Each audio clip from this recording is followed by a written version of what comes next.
সুপ্রিয় দর্শক মণ্ডলী, আসসালামু আলাইকুম। আজকে আপনাদের সামনে নতুন একটি ওষুধের রিভিউ নিয়ে হাজির হয়েছি। আমার হাতে যে ওষুধটি দেখতে পাচ্ছেন এটির নাম ইকোনাট প্লাস, যা ম্যানুফ্যাকচার করে থাকে ইনসেপ্টা ফার্মাসিউটিক্যাল লিমিটেড। ছত্রাক ও জীবাণুরোধক এই ক্রিমটি মানবদেহে ত্বকের উপরে দারুণভাবে কাজ করে থাকে। আজকে আমার ভিডিওটিতে এই ইকোনাট প্লাস ক্রিম সম্পর্কে থাকে বিস্তারিত আলোচনা, ব্যবহার বিধি এবং এর পার্শ্ব প্রতিক্রিয়া সম্পর্কে। সুতরাং ভিডিওটি না টেনে সম্পূর্ণ দেখার অনুরোধ রইল। চলুন কথা না বাড়িয়ে শুরু করা যাক আজকের ভিডিওটি। এই ইকোনাট প্লাস ক্রিমটির মধ্যে রয়েছে ইকোনোজল ইন 10 মিলিগ্রাম এবং ট্রাইমোসিলিন অ্যাসিডোনাইট 1 মিলিগ্রাম।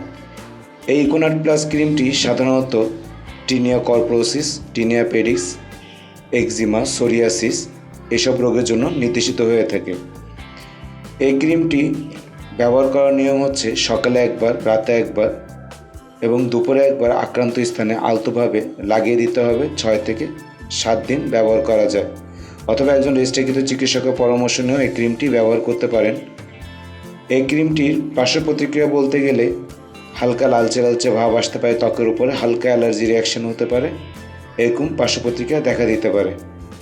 গর্ভাবস্থায় ইকোনাট প্লাস ক্রিমটি মধ্যে যে ইকোনোজলটি রয়েছে এটি ত্বকে কম শোষিত হয় বলে এটি ব্যবহার করা যায়। পাশাপাশি ট্রাইমোসিলিন অ্যাসিডোনাইট 1 মিলিগ্রাম, যেহেতু কম্বিনেশন করে স্টেরয়েড অ্যাড করা রয়েছে, এই ট্রাইমোসিলিন অ্যাসিডোনাইট ত্বকে খুব দ্রুত শোষিত হয় বলে গর্ভাবস্থায় এই ক্রিমটি না ব্যবহার করাই উত্তম, অথবা একজন রেজিস্ট্রিকৃত চিকিৎসকের পরামর্শ নিয়ে এই ক্রিমটি ব্যবহার করতে পারেন।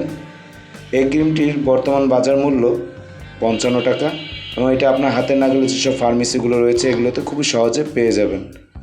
ভিডিওটি আজ এই পর্যন্ত। ভিডিওটি ভালো লাগলে ভিডিওটিতে একটি লাইক করে দেবেন। আপনাদের কোনো ওষুধ সম্পর্কে কোনো রিভিউ জানতে চাইলে আমার নিচে কমেন্ট বক্সে জানাতে পারেন। ভিডিওটি কেমন লেগেছে সেই সম্পর্কে কমেন্ট বক্সে আমাকে জানাতে পারেন। ততদিন পর্যন্ত ভালো থাকবেন, সুস্থ থাকবেন, চ্যানেলটিকে সাবস্ক্রাইব করে দেবেন। ধন্যবাদ।